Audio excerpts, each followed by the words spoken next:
नमस्कार, अस्सलामुअलैकुम मेरे प्यारे साथियों। मैं हूं अब्बास और आप सुन रहे हैं हॉरर कहानी, वो भी मेरी ज़ुबानी। साथियों, आज की कहानी बहुत ही दिलचस्प और डरावनी है। तो दोस्तों, कहानी को शुरू करने से पहले मेरी आप लोगों से एक रिक्वेस्ट है। आप लोग मेरे चैनल पर नए हैं तो सब्सक्राइब करें और वीडियो को लाइक करें। चलिए अब कहानी की तरफ चलते हैं। रात का समय था। दिल्ली जयपुर हाईवे पर गाड़ियां अब गिनती की रह गई थी। सन्नाटा इतना गहरा था कि सड़क किनारे खड़े पेड़ों की परछाइयां भी डरावनी लग रही थी। रोहित, एक 28 साल का कैब ड्राइवर, अपनी पुरानी इनोवा गाड़ी चलाते हुए लौट रहा था। दिन भर की थकान उसकी आंखों में साफ झलक रही थी। उसने गाड़ी का शीशा नीचे किया, सिगरेट सुलगाई और ठंडी हवा में लंबा कश खींचा। उसकी आदत थी कि वह रात की राइड लेने से डरता नहीं था, बल्कि कहता था, रात की सवारी में पैसे भी ज़्यादा मिलते हैं और ट्रैफिक भी कम होता है। लेकिन उस रात की हवा में कुछ अजीब था, जैसे सड़क पर फैला सन्नाटा उसके कानों में कोई अनसुना रहस्य फुसफुसा रहा हो। करीब रात के 12 बजे हाईवे के बीचों बीच उसे अचानक सड़क किनारे एक औरत खड़ी दिखाई दी। वो सफ़ेद साड़ी में थी, लंबे खुले बाल हवा में उड़ रहे थे। उसका चेहरा साफ नजर नहीं आ रहा था, लेकिन हाथ उठाकर उसने लिफ्ट का इशारा किया। रोहित ने गाड़ी धीरे की। ये औरत यहाँ इस सुनसान सड़क पर इतनी रात को? उसके दिमाग में ख्याल आया। सामान्यतः वो किसी अनजान को इतनी रात में नहीं बैठाता था, लेकिन उस रात की हालत कुछ अलग थी। वो बेयरफुट थी, पैर में चप्पल तक नहीं, और चेहरा झुका हुआ था, जैसे बहुत थकी हो। रोहित के अंदर का इंसान ड्राइवर से बड़ा हो गया। उसने गाड़ी रोकी और कहा, मैडम, आप इतनी रात को यहाँ कहाँ जाना है आपको? औरत ने धीरे से सिर उठाया। उसकी आंखें गहरी, काली और अजीब तरह से ठंडी थीं।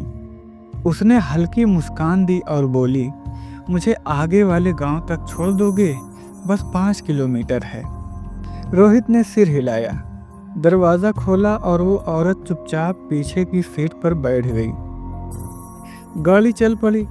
रोहित को बार बार रियर व्यू मिरर में उस औरत की परछाई देखने की इच्छा हो रही थी। वो बिल्कुल सीधी बैठी थी, बिना हिले डुले, न बोल रही थी, न इधर उधर देख रही थी।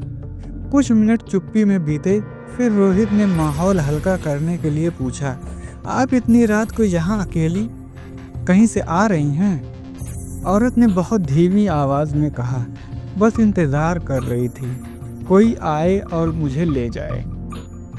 रोहित को उसका जवाब थोड़ा अजीब लगा। उसने फिर देखा। इस बार उसके होठों पर हल्की मुस्कान थी, लेकिन आंखें बिल्कुल खाली। गाड़ी आगे बढ़ रही थी। हाईवे अब और सुनसान होता जा रहा था। सड़क के दोनों ओर काले घने जंगल और बीच में टूटे हुए बिजली के खंभे। अचानक कार का टेम्परेचर गेज रेड जोन में पहुंच गया। इंजन गर्म हो गया। रोहित ने गाड़ी रोक दी। लगता है इंजन हीट हो गया, थोड़ा रुकना पड़ेगा, उसने कहा। औरत ने धीरे से सिर हिलाया, लेकिन उसकी आंखें अब खिड़की से बाहर जंगल की तरफ टिकी थी। रोहित उतरकर बोनट खोलने गया। भाप निकल रही थी। उसने पानी डालने के लिए बोतल उठाई, तभी उसकी नज़र गाड़ी के पीछे पड़ी। पीछे की सीट खाली थी। वो औरत वहाँ नहीं थी। रोहित का दिल जोर से धड़कने लगा। उसने तुरंत चारों तरफ देखा। अंधेरा जंगल, सन्नाटा, लेकिन कोई नहीं। उसके हाथ कांप रहे थे। उसने धीरे से आवाज़ लगाई, मैडम, आप कहाँ चली गईं? कोई जवाब नहीं। उसी वक्त गाड़ी के अंदर से किसी के हंसने की हल्की आवाज़ आई, ठंडी, खोखली, जैसे किसी ने अंदर बैठकर मजाक उड़ाया हो। रोहित धीरे धीरे गाड़ी के दरवाजे की ओर बढ़ा। दिल की धड़कन इतनी तेज थी कि कानों में गूंज रही थी। उसने अंदर झांका। सीट पर वही औरत बैठी थी, लेकिन इस बार उसका चेहरा बिल्कुल सफ़ेद पड़ा हुआ, होंठ नीले और आंखें सीधी रोहित पर टिकी हुई थीं। वो मुस्कुराई और बोली, मैंने कहा था ना, बस 5 किलोमीटर दूर जाना है, लेकिन वहाँ तुम्हारा आखिरी। रोहित का खून जैसे जम गया हो, गला सूखने लगा, आंखें फटी की फटी रह गईं, और वो औरत अब पहले जैसी नहीं थी। उसका चेहरा किसी मरे हुए इंसान जैसा लग रहा था, बिल्कुल पीला, होठ नीले और आंखें इतनी गहरी कि उनमें झांकना भी मौत को न्योता देना जैसा था। गाड़ी के भीतर ठंडी हवा का झोंका भर गया, जैसे एसी अचानक ऑन हो गया हो। रोहित कांपते हुए गाड़ी से पीछे हट गया। उसने धीरे से कहा, तुम कौन हो? औरत ने मुस्कुराते हुए सिर्फ एक ही शब्द कहा, सवारी। फिर अचानक उसका सिर पीछे की ओर लटक गया, जैसे रीढ़ की हड्डी ही टूट गई हो। उसकी गर्दन का कोण इतना अस्वाभाविक था कि कोई भी इंसान जिंदा हालत में ऐसा नहीं कर सकता। रोहित का दम घुटने लगा। उसने हिम्मत जुटाकर गाड़ी का दरवाजा झटका और अंदर बैठकर इंग्लिश घुमाया। गाड़ी स्टार्ट हुई और वो पागलों की तरह एक्सीलेटर दबाने लगा। गति इतनी तेज थी कि स्टीयरिंग कांप रहा था, लेकिन रियर मिरर में वो औरत अब भी बैठी थी, सीधी, शांत। बस उसकी आंखें बिना पलक झपकाए रोहित को घूर रही थी। गाड़ी आगे बढ़ रही थी, लेकिन कुछ अजीब हो रहा था। सड़क अब वैसी नहीं लग रही थी जैसी रोहित ने देखी थी। बिजली के खंभे गायब हो गए थे। सड़क के दोनों ओर सिर्फ काले पेड़ और धुंध छाई थी। रोहित के माथे पर पसीना टपकने लगा। उसने रेडियो ऑन करने की कोशिश की, शायद आवाज से डर कम हो, लेकिन रेडियो पर सिर्फ एक ही चैनल आ रहा था। उसमें कोई महिला की आवाज गुनगुना रही थी, न संगीत न गीत, सिर्फ धीमी मृत सदृश गुनगुनाहट। रोहित ने तुरंत रेडियो ऑफ कर दिया। ये सब सपना है? हाँ, सपना, उसने खुद को समझाया। लेकिन अचानक उस औरत ने धीरे से कहा, तुम्हें पता है यहाँ कितनी रूहें घूमती हैं? हर रात कोई न कोई ड्राइवर हमें रास्ता दिखाने आता है, पर मंजिल तक कोई नहीं पहुंचता। रोहित की सांस अटक गई। उसने चिल्लाकर कहा, बकवास बंद करें, उतर जाओ मेरी गाड़ी से। उसने ब्रेक मारा, गाड़ी एक झटके से रुकी। वो उतरा, दरवाज़ा खोला, लेकिन सीट पर कोई नहीं था, खाली। उसके हाथ कांपने लगे। उसने हड़बड़ाकर इधर उधर देखा, सड़क धुंध और बिल्कुल गहरा सन्नाटा। फिर अचानक गाड़ी के छत पर जोर से ढक ढक की आवाज आई, जैसे कोई दोनों पैरों से ऊपर बैठकर कूद रहा हो। रोहित का गला सूख गया। उसने धीरे धीरे गर्दन ऊपर उठाई। गाड़ी की छत पर वही औरत बैठी थी। उसके लंबे बाल नीचे लटक रहे थे और आंखें चमक रही थीं, जैसे किसी जानवर की। वो धीरे धीरे झुक कर बोली, डरो मत, बस 5 किलोमीटर और।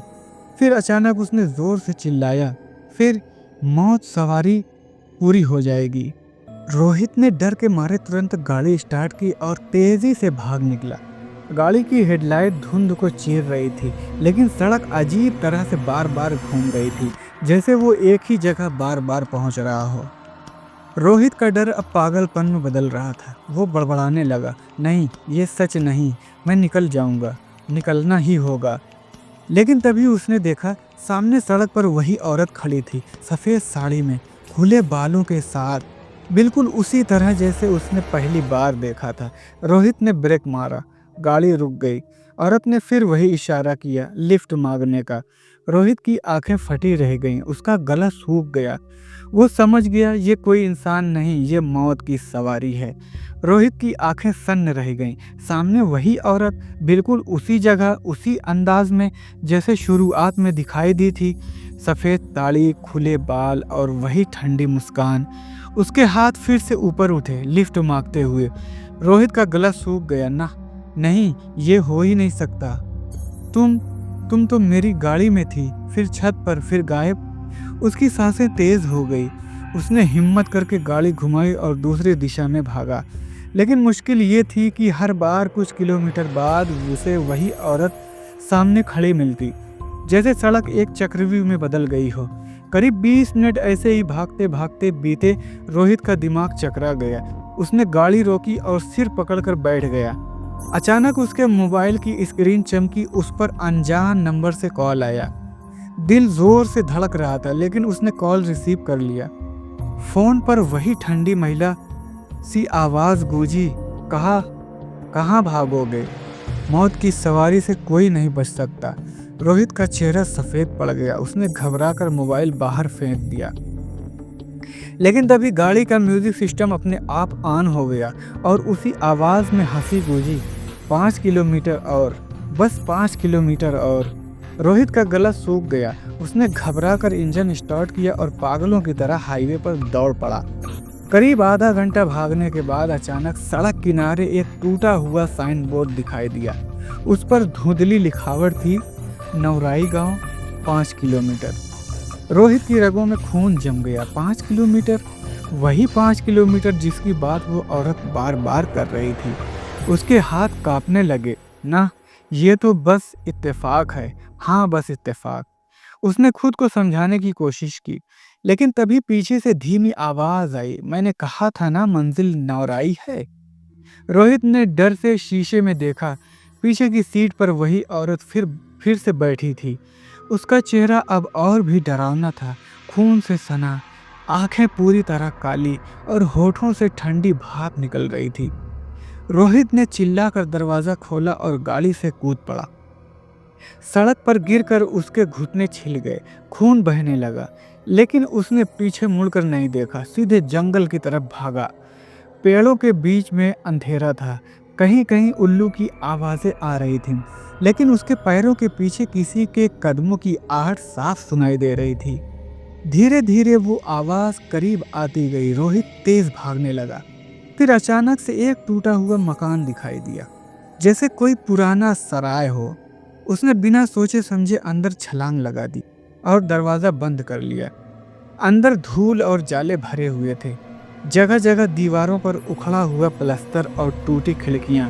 रोहित ने सांस संभालते हुए खुद को कोने में छिपा लिया, लेकिन तभी उसकी नज़र सामने की दीवार पर पड़ी। वहां दर्जनों फोटोग्राफ टंगे हुए थे। हर फोटो में अलग अलग आदमी और औरतें थीं, सभी डरे हुए, कुछ तो खून से लथपथ। रोहित ने कांपते हुए देखा, कुछ फोटो के नीचे मृत्यु की तारीख भी लिखी थी, और उनमें से एक फोटो उसका भी था जिसके नीचे लिखा था, रोहित शर्मा, मौत की सवारी, 20 सितंबर। रोहित की आंखें फटी की फटी रह गई। आज की ही तारीख उसके शरीर में कपकपी दौड़ गई। तभी पीछे से वही आवाज गूंजी, कहा था ना मंजिल नौराई ही है। उसने मुड़कर देखा, वो औरत अब सराय के दरवाजे पर खड़ी थी। उसके चेहरे पर भयानक मुस्कान थी और उसके पीछे कई परछाइयां नजर आ रही थीं, जैसे वो अकेली नहीं, उसके साथ दर्जनों रूहें खड़ी थीं। सराय के दरवाजे पर खड़ी वो औरत अब धीरे धीरे अंदर आने लगी। उसके पीछे चल रही परछाइयां और साफ हो गईं। रोहित ने देखा, वो सब इंसानों की शक्लें थीं, लेकिन अजीब। किसी के गले पर कट का निशान, किसी के सिर पर बड़ा घाव, किसी की आंखें बाहर लटक रही थीं। ये सब मरे हुए लोग थे। और सबसे खतरनाक बात, उसमें से कुछ फोटो में टंगे हुए चेहरों से बिल्कुल मिलते थे। मतलब ये वो लोग थे जिनकी तस्वीरें सराय की दीवारों पर लगी थीं। रोहित का खून जम गया। उसके पैरों में जैसे जान ही नहीं बची।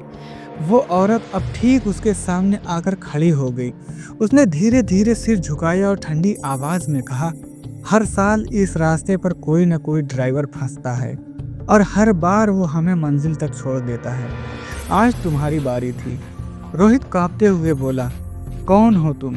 ये सब कौन हैं? औरत ने धीमी हंसी में, हम सब मौत की सवारी हैं। इस सड़क पर हमारी मौत हुई थी।